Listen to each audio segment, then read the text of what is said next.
Holy shit. Oh my god! Oh my god!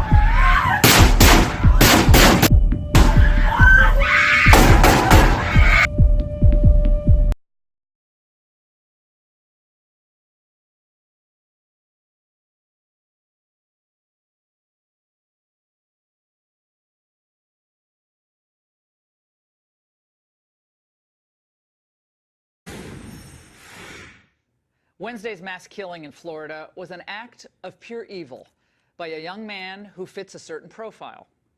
Of course, the almost instantaneous reaction from politicians, mostly on the left, is to demand swift action against guns. Why does the United States of America have such a high rate of mass gun violence? The answer is very simply that, consistent with the Second Amendment, we can tighten the rules that apply to gun purchases. It only happens here not because of coincidence, not because of bad luck, but as a consequence of our inaction. We are responsible. I have said over and over, I'd rather pass gun safety legislation than win the election. And the Oscar goes to, oh, Nancy, the drama. But seriously, as our security experts discussed last night, the focus on this or that type of gun or what caliber or how long it was, that misses the point. Nicholas Cruz was determined to kill one way or another. But that obvious fact seemed to elude today's media echo chamber. More people will die in America by guns this year and next than died in a decade in Vietnam. And yet, Congress does nothing. The president does nothing. Why so many mass shootings? Is it contagion? Is it the culture?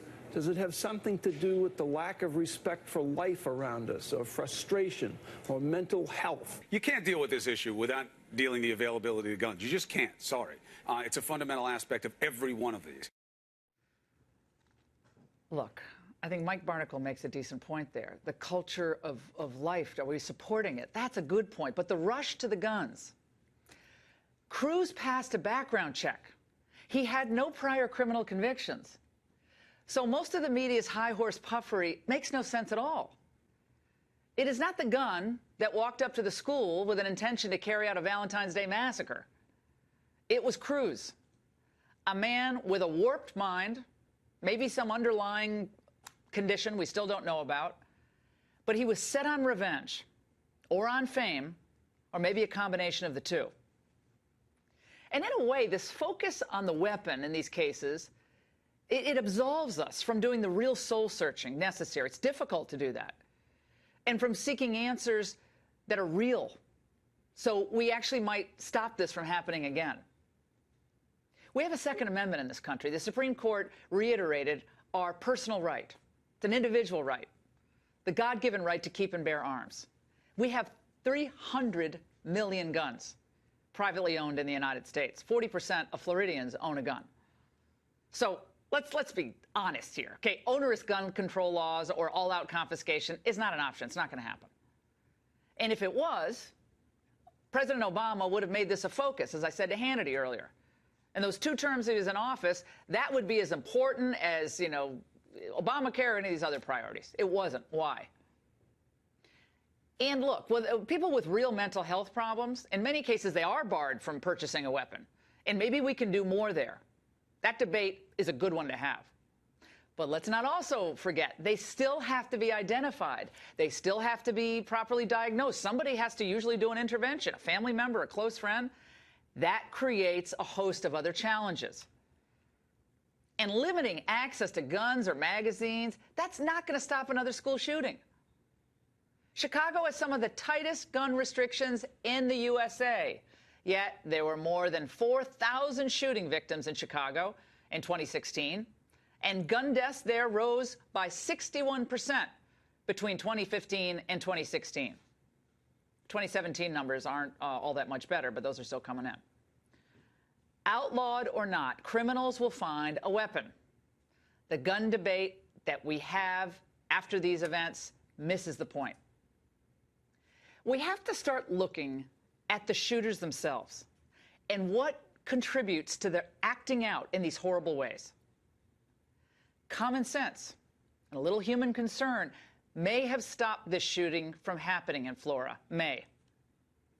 Nicholas Cruz is described by classmates as a loner, as a freak, as an outcast, and as a troubled kid. Both of his adoptive parents were dead. Mother died on November 1st. He apparently had trouble with a girlfriend. You know, that's not a big deal. But hey, one thing we know, he was isolated and ridiculed. Even at the school, it's a very tolerant, open school, he was separated, segregated. And the school eventually expelled him. As a society, and on social media, we shun, we degrade, and we ignore people with abandon. This is particularly true of the young. And while, of course, nothing can explain away this evil, it's just evil, got to call it that we saw unfold yesterday. Perhaps, if we become more familiar with these warning signs, teach these warning signs, we could actually end up saving lives. What are the common traits of these mass shooters? Well, here are some of them. American Psychological Association has a long list. They are isolated. They are prone to violence, sometimes from the home front. They oftentimes abuse animals as young children. They are members of broken and at times, yes, violent families. Oftentimes, they seek solace by steeping themselves in social media. That's their only home. That's where they can be the big shot. And when a person poses with guns and knives and declares his intention to be a professional shooter, and the FBI is notified of this, I'm sorry, but somebody should have stepped forward. Someone should have intervened. The FBI could not have had a more obvious sign that Cruz was going to kill because he announced it on YouTube. In 2017, the FBI received information about a comment made on a YouTube channel. The comment simply said, "I'm going to be a professional school shooter." No other information was included with that comment, which would indicate a time, location, or the true identity of the person who made the comment. The FBI conducted database reviews, checks, but was unable to further identify the person who actually made the comment. I'm sorry. I mean, I love the FBI. I mean, the FBI can surveil American citizens, right, as we saw with what happened with Carter Page. But with all its power and authority, they can't identify the person who posted the comment? I mean, did the FBI contact YouTube? And if not, why not? They should have gotten Cruz's address, visited him, questioned him, found out where he previously attended school, and notified the school of Cruz's disturbing comments. I know they're busy. I know they have a lot to do. But when someone is online saying, I am going to be a professional school shooter, with everything this nation has gone through, I think it requires more than a visit to the guy who reported him, or 2 visits. Again, this is just common sense stuff. And if the tech companies have to be part of the solution here, too. It's not about the privacy of Nicholas Cruz that matters here. None of this was done, however. We need to know more about how this process broke down.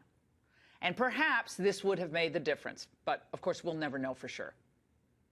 In his comments today at the White House, the president struck the proper note. He spoke to the other kids who perhaps feel the way this shooter did. I want you to know that you are never alone and you never will be. If you need help, turn to a teacher, a family member, a local police officer, or a faith leader. We must also work together to create a culture in our country that embraces the dignity of life, that creates deep and meaningful human connections, and that turns classmates and colleagues into friends and neighbors. I thought that moment was one of the president's best moments of the past year. I mean, I really believe that. That's exactly what we need to hear. By the way, you got a lot of trash from people like Jennifer Rubin saying, oh, he'll never be the consoler-in-chief. Get out of here. It was a terrific statement. And aside, by the way, from the mystery of evil, what it is, where it comes from, that none of us can fully comprehend, this tragedy reminds us that human connectivity, what the president was talking about there, real relationships. I'm not talking about social media friends, people you've never met before. This is critical. This is the sinew that holds us all together. You think about the media, TV, film, video games, billboards, music lyrics. Not saying that caused this, but it does tend to desensitize all of us, and especially young people, to violence. And even the preciousness of every human life, the dignity of every human life, the absence of strong family bonds, and love. This can't be ignored as we look at how these things unfold. I worry that in this rush to find quick answers for this awful, senseless, evil tragedy, we race for the gun, and we forget the human component, the human being that pulled that trigger. When my 3 children and I prayed tonight, we do it together every night, but we prayed tonight before I came to the studio. We prayed for Florida, for the safety of all Americans, and for us to love each other more. It's a prayer we should all share, and that's the angle. Let's identify the people involved and how they relate. Number 1, Nicholas Cruz, an 18-year-old adult who witnessed his father's death when he was 5 years old. He was bullied by his younger brother. Nicholas had a comfortable upbringing. He lived in an upscale suburb in a home that had 5 bedrooms, 3 bathrooms, a pool. Nicholas was medicated for ADHD, depression, and autism. Nicholas Cruz brought his backpack that had Nazi symbols on it to school. He posted pictures of himself with weapons on social media. Nicholas also declared himself as a professional school shooter. If that wasn't enough, Nicholas discovered that his girlfriend cheated on him. Number 2, the biological mother, was a drug addict. She put Nicholas up for adoption when he was 3 days old for $50,000. Number 3, the adoptive parents, the Cruzes. Roger, a successful businessman, died in 2004. Linda, a stay-at-home mother, died November 2017. Lydia sold the family home to avoid foreclosure in early 2017. Along the way, she also received $93,500 for a malpractice lawsuit. Number 4, the next-door neighbor, informed 911 that Cruz had a gun and ammunition and was pointing the gun at her head. The neighbor's 22-year-old son informed 911 that Cruz pointed a gun at his head too, and Cruz also hit him in the jaw. The peer group at school described Nicholas as a loner, freak, outcast, and troubled. They ridiculed him relentlessly. Number 6, the school isolated Nicholas due to his disturbing behavior. Counselors continually sought help for Nicholas. Finally, the school had no choice but to expel him. The school had cameras throughout on a 30-minute delay, which misled police. Number 7, school boards. Exactly what security did they provide the school? Number 8, the local police department visited the Cruz's home 39 times over a 7-year period. No charges were laid. Upon their arrival, up to 4 deputies remained outside the school for 4 minutes. This allowed Nicholas to continue his murderous rampage inside the school. The sheriff's department confessed that deputies could have saved lives had they entered the school. Number 9, state agencies. The Social Services 2016 investigation deemed Nicholas was not a threat to himself or others. The Florida Department of Children and Families 2016 report showed Cruz as a low risk because services are already in place. Although the Henderson Behavioral Center found Nicholas to be a risk to himself, he did have a support system in place. Number 10, the FBI were informed twice of Nicholas's behavior, yet failed to follow up the leads, even though the FBI state that Nicholas fits the profile of a mass shooter. The FBI stated that they require the time of the crime, the criminal's identity, and the criminal's location prior to their investigation. The FBI was unable to further identify the author of a Facebook post with Facebook, even though the post had the author's name. The gun shop did a background check and no infractions were found. So, with a clean background check, they sold Nicholas the rifle and ammunition. Number 12, state government. Education and the security for schools is within state jurisdiction and not a federal responsibility. What has the state done to discourage school shootings over the decades? What's the grouse? Yes, students of Stoneman High School, you were betrayed by the adults. Not by the adults who cared for you like your teachers, neighbors, and parents. They did everything in their power to protect you. The school isolated Nicholas and sought medical health assessments for him. Students, you were betrayed by the state agencies, working bottom up, Broward County Police Department, who didn't enter the high school immediately. This permitted Nicholas to continue his rampage in the school. I believe the police didn't even know what Nicholas looked like. Nicholas left the school with the other students and was found several blocks away. Mental health professionals were not aware of Nicholas Cruz's true mental state. State lawmakers failed to make laws to protect the students. Education falls under state jurisdiction, not federal. The Second Amendment is not going to change. It's every American's right to own and bear arms. It's part of the American Constitution. The FBI dropped the ball. They failed to follow up their leads. Nicholas, boy, did you screw up. You snuffed out 17 lives with your hissy fit at Stoneman Douglas. 17 kids will never develop to their full potential, never graduate, never get married, never watch their kids grow up. The Florida judicial system is going to fry your butt. I would never wish your life upon anyone. You witnessed your father's death, lost your stepmother last November 2017, were bullied by your brother, were teased at school relentlessly, and discovered that your girlfriend cheated on you. Nicholas, you must have felt hurt, lost, and betrayed, but having a killing spree at your high school is not the answer. Depression is a disease. You should have brought your issues to your family doctor or church minister. Trust them. Be open, honest, and trust the people they send you to. Depression can be managed. But now it's too late.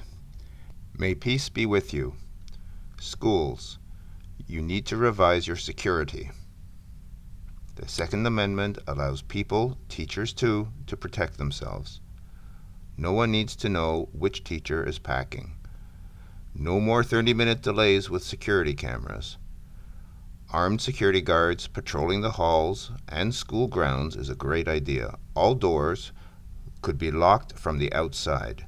The students could swipe into the school through the front door with a magnetic student ID card. Once school starts, the inside entrances could be locked as well, so you would have an airlock. Good guys would be buzzed into the school, while bad guys would be trapped between the doors till police arrive. Hopefully, state lawmakers are listening. Protect the students. See how many people die or get hurt by guns in the United States over a 4-year period, the time a student spends in high school.